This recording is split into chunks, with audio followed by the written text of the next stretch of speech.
Hey there! So I'm snowed in at the moment due to sub-zero temperatures outside, and rather than developing cabin fever, I've been rolling up the sleeves and tackling some neglected DIY projects.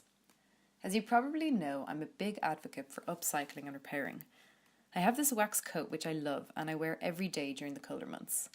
Actually, one of my best friends designed it, so it's really well made and it's quite the wardrobe staple. It's got a waxed outer shell, but since I've rinsed it in the machine at the end of each season, it's lost most of its coating, and at this stage it's letting in some rain. Last month I got back from a rag trade expo and I learned a little bit about PFCs. Now, I'd never heard of PFCs before, but the acronym stands for Perfluorinated Chemicals. PFCs are found in many everyday items where a water or stain resistant treatment is applied to a material. It can be found in hiking gear, raincoats, sleeping bags and tents, home furnishings, and even the non-stick frying pan. Now, I'm not going to get into any depth about this on the clip, but I will post some information on the blog for further reading. During this expo, I watched a guy doing a demo on waxing outerwear clothing using natural beeswax. Now, this treatment is not permanent by any means, but it's easy to do at home and it's not harmful to the environment or to living things. I was a bit dubious at first, especially taking my hot iron to wax, but I was assured that the method is really easy and clean, and of course it's totally natural. So I'm going to get stuck in now and record how to DIY waterproofing your jacket.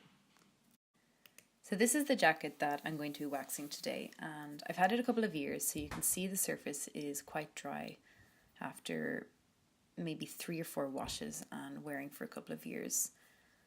You can see all around the edges of the seams, they're quite bubbled and they've lost much of the coating and wax surface. So here in this clip I'm just adding a couple of droplets of water onto the shell of the fabric, so you can see that the water is sliding around a little bit because there is some residue wax surface on there still, but you can see after a few seconds that the water is now starting to absorb into the cotton. So you can imagine getting stuck in a bit of a downpour, you're going to be pretty soaked. So what I'm going to do is I'm going to take about a half a block of beeswax, and you're going to just take that and start gliding it along the fabric and rubbing it into the surface, and it's going to look really streaky and waxy, of course, but this is just in preparation before you're going to iron it in. Okay, so now that your waxed jacket is ready for the heat seal process, you need to heat up your iron to about just above medium heat and take the iron directly and start massaging it into the waxed area. Now, I'll admit I was really nervous of this stage because I was convinced my jacket was going to end up really sticky or even shiny looking, but I assure you this process is really natural and the beeswax just evaporates off the iron surface and it absorbs directly into the cotton, so it's really easy to do and it's not going to cause any damage to your equipment. So the heat seal process should only take a few minutes and you don't want to over iron the surface of the cotton.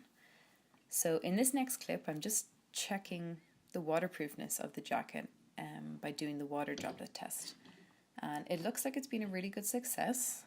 The water beads are staying on the surface area and they're not absorbing into the cotton. You can see how they roll off the surface area, so I'm pretty convinced now that we have good water resistancy on this jacket. I hope to get a couple more months out of this, so I'll let you know how I got on.